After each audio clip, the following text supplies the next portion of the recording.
নমস্কার বন্ধুরা, কিচেন ক্রাভিংসের সবাইকে স্বাগত জানিয়ে শুরু করছি আজকের রেসিপি। আমার আজকের রেসিপি হলো ভিটামিনে ভরপুর বহুগুণ সম্পন্ন পাঁচমিশালি সবজির একটা রেসিপি। এটা ভাত, রুটি, পরোটা সমস্ত কিছুর সঙ্গেই ভালো লাগবে। আশা করছি রেসিপিটি সকলের ভালো লাগবে। ভালো লাগলে লাইক, কমেন্ট, শেয়ার করার অনুরোধ থাকলো। পাশে থাকা বেল আইকনটি প্রেস করে সঙ্গে থাকবে নেক্সট রেসিপি দেখার জন্য। আর ভিডিওটি স্কিপ না করে পুরোটি দেখার অনুরোধ থাকলো। তাহলে দেখতে থাকো বন্ধুরা। আমি এর জন্য নিয়েছি আলু, আর নিয়েছি চিচিঙ্গে, আর বরবটি, টমেটো, কুমড়ো আর গাজর। আর এদিকে ফোড়নের জন্য নিয়েছি শুকনো লঙ্কা, হিং আর পাঁচফোড়ন। এবারে আমি একটা কড়াইতে আমি সর্ষের তেল দিয়ে দিচ্ছি। এটা সর্ষের তেলেই রান্না করতে হবে। তেলটাকে একটু গরম করে নিতে হবে। তেলটা গরম হয়ে গেলে একটু নেড়ে চেড়ে এবারে আমি ফোড়নে দিয়ে দেবো একটু হিং। হিংটা নিরামিষ রান্নার জন্য একদম পারফেক্ট, এটা দারুণ একটা স্মেল আসে। তারপরে আমি দিয়ে দিচ্ছি ফোড়নে পাঁচফোড়ন আর দিয়ে দেবো শুকনো লঙ্কা। এটাকে একটু নেড়ে চেড়ে এবার শুকনো লঙ্কা দিয়ে দিচ্ছি ফোড়নে। সুন্দর একটা ফ্লেভার আসলে তারপরে আমি একটু নেড়ে চেড়ে নেবো। শুকনো লঙ্কা দুটোকে চিড়ে দিচ্ছি আমি।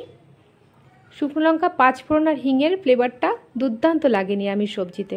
তোমরা অবশ্যই একবার এই ফোড়নটা নিরামিষ রান্নাতে ট্রাই করে দেখো।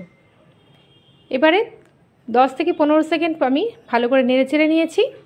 তারপরে আমি পাঁচমিশালি সবজিটা আমি একে একে দিয়ে দিচ্ছি। প্রথমে আলুটা দিয়ে দিলাম, তারপরে দিয়ে দেবো এর মধ্যে একটু নেড়ে চেড়ে নিচ্ছি আলুটাকে নেড়ে চেড়ে নিয়ে তারপরে আমি এর মধ্যে দিয়ে দিচ্ছি মিষ্টি কুমড়ো, গাজর, সমস্ত সবজিগুলো, চিচিঙ্গে, বরবটি, টমেটো সমস্ত সবজিগুলোকে আমি দিয়ে দিলাম।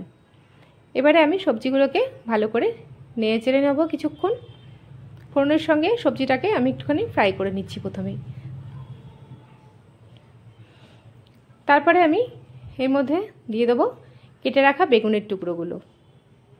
আমি বেগুনটাও আলাদাভাবে কেটে রেখেছিলাম আগের থেকেই। বেগুনটা না দিলে একদম জমে না। বেগুনটা দিলে পাঁচমিশালি সবজি খুব মজে, দারুণ লাগে খেতে। সবজিগুলোকে আমি একটু ফ্রাই করে নেব। আর দিয়ে দিচ্ছি স্বাদ মতন লবণ, আর দিয়ে দেবো এর মধ্যে হলুদ গুঁড়ো পরিমাণ মতন দিয়ে দিচ্ছি এর মধ্যে হলুদ গুঁড়ো। তারপর একটু নেড়ে চেড়ে নেব।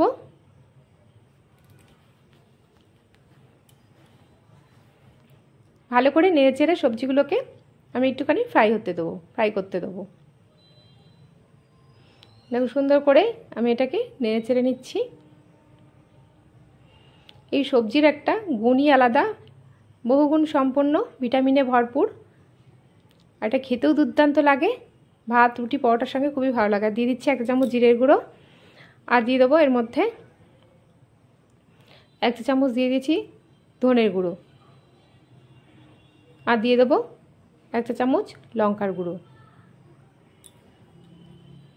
তারপরে আমি এই গুঁড়ো মশলাগুলোকে দিয়ে আমি একসঙ্গে এগুলোকে একটু কষিয়ে নিচ্ছি। পাঁচমিশালি সবজির একটা গুণই আলাদা, তোমরা অবশ্যই একবার এইভাবে ট্রাই করবে। এবারে আমি এর মধ্যে দিয়ে দেবো কিছুক্ষণ ঢাকনা দিয়ে। আমি 10 মিনিটের জন্য ঢাকনা দিয়ে দিয়েছিলাম। ফিরে আসছি 10 মিনিট পর। ঝিমে আছে, আমি 10 মিনিট ঢাকনা দিয়ে দিয়েছিলাম। এবারে দিয়ে দিচ্ছি আমি আদাটাকে গ্রেট করে রেখেছিলাম। তোমরা চাইলে আদা, কাঁচা লঙ্কা একটু বেটেও দিতে পারো। আমি আদাটাকে একটু গ্রেট করে রেখেছিলাম। এবার আদাটাকেও আমি দিয়ে আমি একটু কষিয়ে নেবো। আদা দিয়ে বেশিক্ষণ কষাবো না, আমি একটু নেড়ে ছেড়ে নিচ্ছি। আদাটা দিলে খুব সুন্দর একটা ফ্লেভার আসে নিরামিষ রান্নায়। আরও আমি 4 থেকে 5 মিনিটের জন্য ঢাকনা দিয়ে দিলাম। ফিরে আসছি 5 মিনিট পর। এবার আমি একটু গরম জল অ্যাড করে দিলাম এর মধ্যে। খুব সামান্য 1 কাপ মতন গরম জল আমি দিয়ে দিলাম। বেশি গরম জল দেবো না, কারণ সবজি থেকেই একটা জল ছাড়ে। বেশি জল দিলে একটু জলো জলো হয়ে যায় সবজিটা। সামান্য একটু জল আমি দিয়ে দিলাম যাতে তলাটা না ধরে। আবারও আমি 3 থেকে 4 মিনিটের জন্য ঢাকনা দিয়ে দিয়েছিলাম। দেখো ফিরে আসছি 4-5 মিনিট পর। দেখো সবজিগুলো সেদ্ধ হয়ে গেছে। ফাইনালি রান্নাটাও আমার হয়ে গেছে। সব সবজিগুলো মজে গেছে। দেখো দেখতেও কতটা সুন্দর হয়েছে, সুন্দর একটা ফ্লেভার ছেড়েছে। এখন আমি এর মধ্যে দিয়ে দিচ্ছি একটু নুন ঝাল মিষ্টি ব্যালেন্সের জন্য চিনি, আর দিয়ে দেবো এর মধ্যে একটু নেড়ে চেড়ে। এর মধ্যে এবার দিয়ে দিচ্ছি আমি একটুখানি একটু ঘি দিয়ে দেবো এর মধ্যে, তোমরা চাইলে এটাকে স্কিপ করতে পারো যেহেতু নিরামিষ রান্না। আমি সামান্য একটুখানি ঘি দিয়ে দিলাম। এবার আমি একটু নেড়ে চেড়ে স্ট্যান্ডিং টাইমে রেখে দেবো 5 মিনিট। দেখো সবজিটা কতটা সুন্দর মজেছে, দেখলেই বুঝতে পারবে। তারপরে 5 মিনিট স্ট্যান্ডিং টাইমে রেখে দিচ্ছি। ফিরে আসছি 5 মিনিট পর। এবারে আমি এটা একটা বোলের মধ্যে গরম গরম সার্ভ করে নিচ্ছি। এটা ভাত, রুটি, পরোটা সব কিছুর সঙ্গেই দুর্দান্ত লাগবে। তোমরা অবশ্যই একবার বাড়িতে ট্রাই করবে। অসাধারণ একটা রেসিপি। আশা করছি রেসিপিটি সকলের ভালো লেগেছে। ভালো লাগলে লাইক, কমেন্ট, শেয়ার করার অনুরোধ থাকলো।